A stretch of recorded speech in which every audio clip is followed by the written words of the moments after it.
What's up guys, Jay or SoloYGO, welcome to the channel if you're new.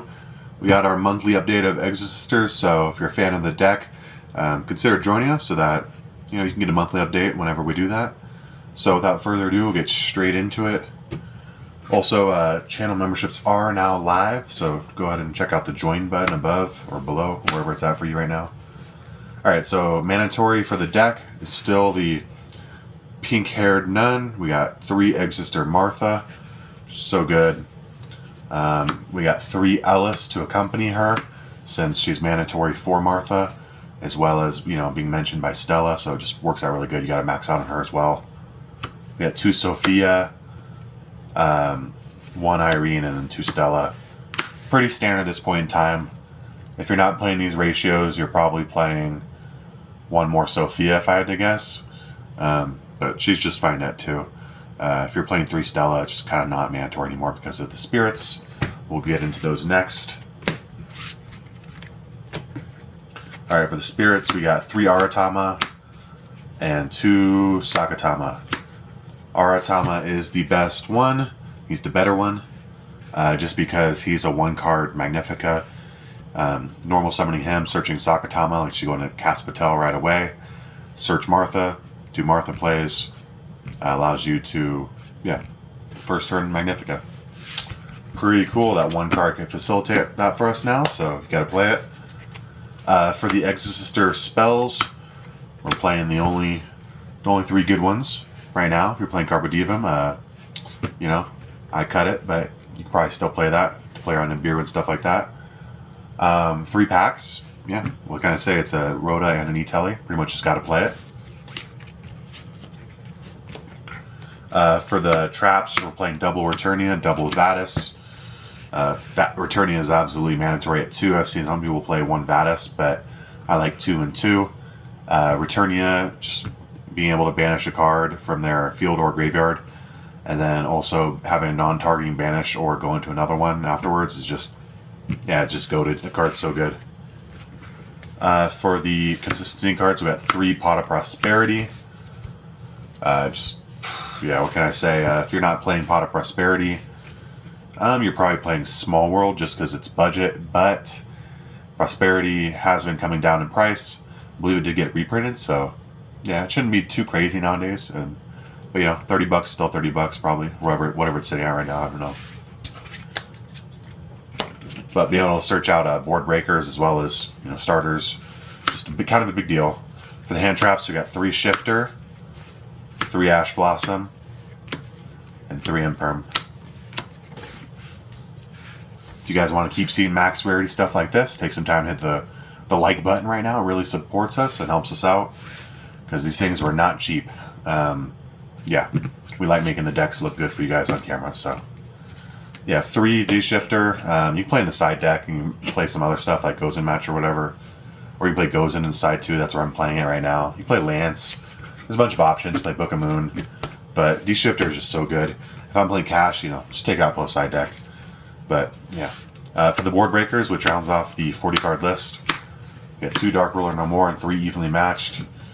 This deck really struggles going second, so, it doesn't really have much to... the spirits help, but let's just keep it simple and say it struggles going second still. So, having main deck outs, and like I mentioned, Pot of Prosperity is another 3 cards that allows us to dig for these, so your chances of being able to see one of these is pretty good when you need it. I was playing Ray, just testing with his Pearly deck the other day, and top decked one of these going second. Just really good. Alright, on to the extra deck. Also pretty standard, but there's a few differences that you might see from other profiles. Alright, so we got 3 Michaelis.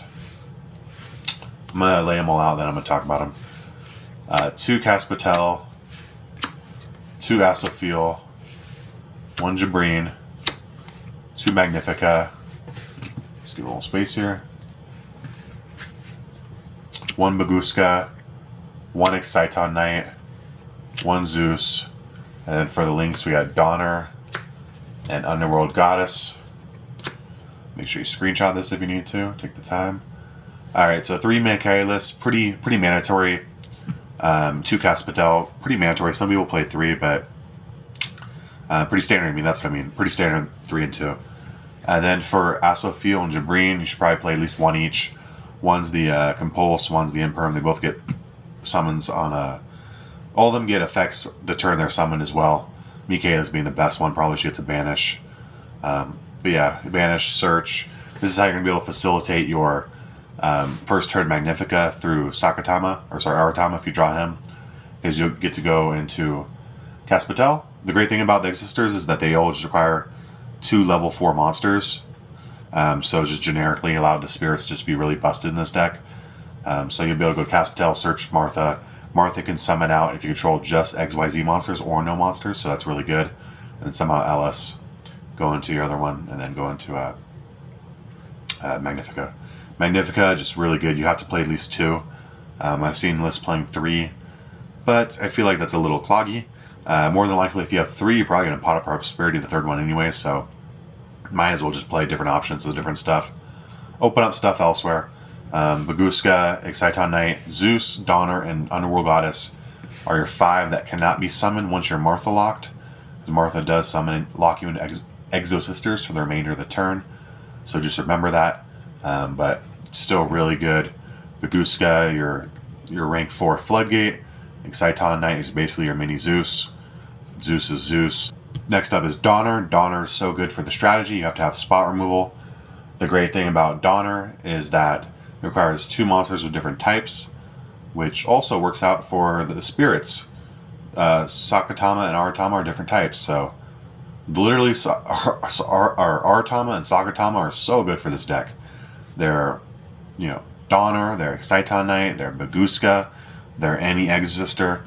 Konami giving us Sakatama out of Cyberstorm Access was just a dream for the deck. And then finally you have Underworld Goddess. I've seen lists not playing her and playing the 3rd Magnifica. I mean, honestly, they're probably equally as likely to ever come up, but I'd rather have more options with Goddess, so... And she would be a target for Pot of Prosperity in most scenarios anyways, so... Yeah, you really just need Prosperity fodder, so... Yep, Underworld Goddess is there. Alright guys, that's it for the deck profile. If you guys have any questions, leave them down in the comments below. Again, the YouTube channel memberships are now live, so go ahead and check that out. We also have Patreon still, so you can do it there if you like that instead.